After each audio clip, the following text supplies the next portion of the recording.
नमस्कार, आपका फिर से स्वागत है। और आज जो हम पढ़ेंगे फाइनेंशियल बिल के बारे में। इससे पहले हमने धन विधेयक मनी बिल के बारे में पढ़ा था। आज जो हमारा लेक्चर है वो है वित्त विधेयक के बारे में। यहाँ से प्रश्न बनते हैं क्योंकि हम पहले धन विधेयक को पढ़ लिए, आज हम वित्त विधेयक पढ़ेंगे, फिर हम नेक्स्ट वीडियो में बजट के बारे में बात करेंगे। इन दोनों विधेयकों को पढ़ने के बाद हमें आसानी से बजट समझ में आ जाएगा। वैसे तो विधेयक और भी होते हैं, जैसे साधारण विधेयक होता है, संविधान संशोधन विधेयक होता है, लेकिन बजट तक पहुंचने के लिए हमें धन विधेयक और वित्त विधेयक को जानना बहुत ज़रूरी है। जहां हमने धन विधेयक के बारे में पढ़ा था कि 110 आर्टिकल में, अनुच्छेद 110 में धन विधेयक की परिभाषा दी गई है और 109 अनुच्छेद 109 में उसे पारित करने की प्रक्रिया का प्रावधान किया गया है। वहीं वित्त विधेयक की बात करते हैं तो वित्त विधेयक को पारित करने की जो प्रक्रिया है वो अनुच्छेद 117 में है। पारित करने की जो प्रक्रिया है वित्त विधेयक को अनुच्छेद 117 में है। लेकिन वित्त विधेयक होता क्या है? देखो, ऐसा विधेयक जिसमें आय और व्यय यानी कि उसमें इनकम और उसमें खर्चे का प्रावधान हो, उसमें आय और व्यय के विषय शामिल होते हैं। आगामी जो वित्तीय वर्ष होता है उससे संबंधित जो टैक्स हैं, जो उनमें टैक्स में संशोधन है, उनसे संबंधित जो विषय शामिल होंगे वो सब वित्त विधेयक माने जाएंगे। मैं एक बार फिर रिपीट कर देता हूँ। वित्त विधेयक में आय और व्यय के विषय शामिल होते हैं। वित्त विधेयक में आगामी वित्तीय वर्ष के लिए टैक्स का अधिरोपण, टैक्स का संशोधन जैसे विषय शामिल होते हैं। वो वित्त विधेयक की श्रेणी में आता है। जो वित्तीय वर्ष से भारत का आगामी वित्तीय वर्ष, मतलब आपको पता है जो वित्तीय वर्ष कब से शुरू होता है, वो 1 अप्रैल से शुरू होता है और 31 मार्च तक ये भारत का फाइनेंशियल ईयर माना जाता है। प्रत्येक वर्ष 1 अप्रैल से हमारा वित्तीय वर्ष प्रारंभ होता है और 31 मार्च को खत्म हो जाता है। तो वहीं पर जब कोई वित्त विधेयक पेश किया जाता है, सदन में पेश किया जाता है, तो उसे पेश करने के बाद उसे द्वितीय वाचन के लिए भेज दिया जाता है। मतलब द्वितीय वाचन का मतलब ये है, देखो कोई भी विधेयक अगर पेश होता है, सदन में कोई भी विधेयक पेश होगा तो उसमें 3 वाचन होते हैं। कितने होते हैं? 3 वाचन, पहला वाचन, दूसरा वाचन और तीसरा वाचन। तो इसे पेश करने के बाद द्वितीय वाचन के लिए भेज दिया जाता है। द्वितीय वाचन का जो मतलब है वो ये है कि जो उस विधेयक की प्रतियां हैं, उस विधेयक के जो डॉक्यूमेंट है वो बांट दिए जाएंगे सदन के सदस्यों के लिए, और सदन के सदस्यों को उसकी प्रतियां बांटने के बाद वो उसका द्वितीय वाचन शुरू माना जाता है। और उसके बाद द्वितीय वाचन के बाद फिर उस विधेयक को प्रवर समिति को भेज दिया जाता है। किसे भेज दिया जाता है? प्रवर समिति को। मैं यहाँ पर आपको बता देना चाहूँगा, प्रवर समिति, देखो जो संसदीय समितियाँ हैं हमारे संविधान में, संसदीय समितियाँ, जिस एक तो स्थायी समितियाँ होती हैं, एक होती है अस्थायी। इनके बारे में हम आगे चर्चा करेंगे। स्थायी समितियों में जैसे लोक लेखा समिति, प्राक्कलन समिति, लेकिन जो अस्थायी समितियों में है उसमें आती है प्रवर समिति, ठीक है, संयुक्त समिति और भी एकल और संयुक्त समिति आती है। लेकिन जो प्रवर समिति होती है, कई बार यहाँ से प्रश्न बन जाता है कि जो प्रवर समिति है उसमें कितने सदस्य होते हैं। तो जितनी भी संसद की समितियां हैं, सबसे ज़्यादा सदस्य इसी में होते हैं। 30 इसमें लोकसभा के होते हैं और 30 राज्यसभा के। टोटल 60 सदस्य होते हैं। कितने सदस्य होते हैं? 60 सदस्य होते हैं प्रवर समिति में। यहाँ की एकल जांच समिति में भी 60 सदस्य होते हैं। लेकिन कई बार प्रश्न बन जाता है कि प्रवर समिति में कितने सदस्य हैं, तो 60 हैं। या फिर भारत की संसदीय समिति में सर्वाधिक जो सदस्य संख्या है वो किस समिति की है? प्रवर समिति की है। प्रवर समिति को विधेयक भेजा जाता है और प्रवर समिति उस विधेयक को देखती है, उसकी समीक्षा करती है और समीक्षा करने के बाद वह विधेयक फिर पुनः सदन में पेश किया जाता है। और जब वो सदन में पेश किया जाता है तो उसका मतलब है कि वह पारित हो गया है, उसे लागू हुआ माना जाता है। लेकिन वित्त विधेयक को सदन से कितने दिनों में पारित हो जाना चाहिए? बहुत महत्वपूर्ण प्रश्न है। वित्त विधेयक को सदन से कितने दिनों में पारित हो जाना चाहिए? 75 दिन। 75 दिन में उस पर दोनों सदनों से अनुमति और राष्ट्रपति द्वारा भी अनुमोदित हो जाना चाहिए। प्रश्न बना है कि जो वित्त विधेयक है उसे संसद से या सदन से कितने दिनों में पारित हो जाना चाहिए? 75 दिन। देखो, प्रत्येक धन विधेयक एक वित्त विधेयक होता है, लेकिन प्रत्येक वित्त विधेयक एक धन विधेयक नहीं होता। प्रश्न ये है कि आर्टिकल 117 में जो वित्त विधेयक है वह पारित कैसे होगा, उसके अंतर्गत कौन कौन से विषय शामिल हैं। तो वित्त विधेयक मैंने बताया कि जो धन विधेयक है वो वित्त विधेयक होता है, लेकिन प्रत्येक वित्त विधेयक धन विधेयक नहीं होता। वित्त विधेयक के संबंध में विशेष प्रक्रिया का प्रावधान है पारित करने का, आर्टिकल 117, और इसे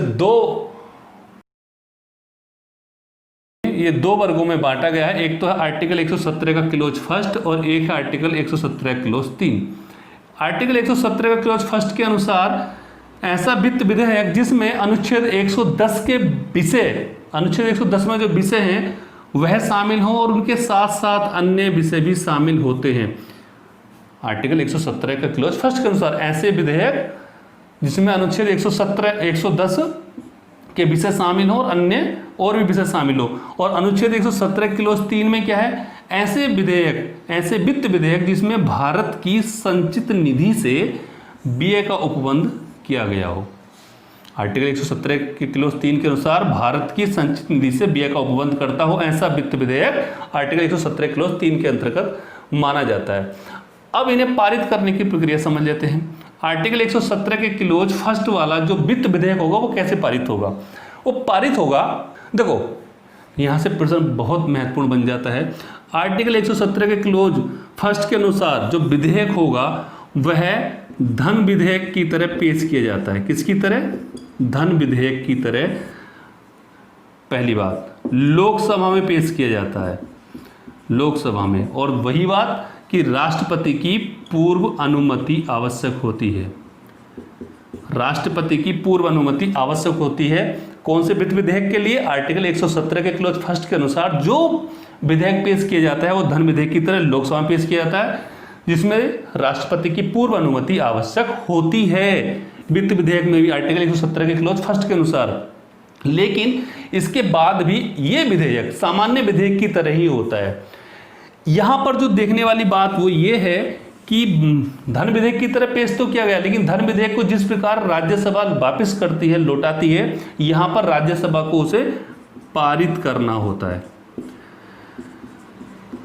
और वह पारित नहीं भी कर सकती, राज्यसभा पारित नहीं कर सकती, मतलब उसकी इच्छा पर डिपेंड है, पारित कर भी सकती है, नहीं भी कर सकती। और इन दोनों कंडीशन में जब गतिरोध हो, गतिरोध की स्थिति में ऐसे फाइनेंशियल विधेयक के वित्त विधेयक पर राष्ट्रपति संयुक्त अधिवेशन बुला सकता है। कैसा अधिवेशन बुला सकता है? संयुक्त अधिवेशन बुला सकता है। किस आर्टिकल के तहत? आर्टिकल 108 के तहत राष्ट्रपति ऐसे विधेयक जब गतिरोध होता है दोनों सदनों में तो 108 के तहत संयुक्त अधिवेशन बुला सकता है। मैं एक बार फिर रिपीट कर देता हूं, वित्त विधेयक को पारित करने की प्रक्रिया आर्टिकल 117 में है। वित्त विधेयक को दो वर्गों में बांटा गया, article 117 close first, article 117 close 3। हम बात कर रहे हैं आर्टिकल 117 क्लोज फर्स्ट को, जो वित्त विधेयक है वो कैसे होंगे, कैसे पारित किया जाएगा? लोकसभा में पेश किया जाता है, पहली बात। लोकसभा में आर्टिकल 117 फर्स्ट के अनुसार। दूसरी बात, उसमें राष्ट्रपति की पूर्व अनुमति आवश्यक होती है और उसे राज्यसभा द्वारा पारित होना जरूरी होता है। यदि राज्यसभा पारित नहीं करती है, नामंजूर करती है, तो उस स्थिति में, गतिरोध होने की स्थिति में राष्ट्रपति आर्टिकल 108 के तहत संयुक्त अधिवेशन बुला सकता है। यह कंडीशन है आर्टिकल 117 के क्लोज फर्स्ट के वित्त विधेयक से संबंधित। वहीं हम बात करते हैं आर्टिकल 117 के क्लोज 3 में, जो भारत की संचित निधि से व्यय का उपबंध करता है। ये कैसे पारित होगा? इसके पारित करने की प्रक्रिया वही है जैसे साधारण विधेयक पारित होता है। साधारण विधेयक मतलब साधारण विधेयक की तरह ये पारित होता है। जिस प्रकार साधारण विधेयक से को पारित करने के लिए संसद में, सदन में, कोई से भी सदन में पेश किया जा सकता है। ये सिर्फ लोकसभा में पेश किया जा सकता है और इसे चाहे तो राज्यसभा में पेश किया जाए या लोकसभा में पेश किया जाए। लेकिन इसके पारित होने में जो एक अंतर है, जो डिफरेंट है, वो क्या है?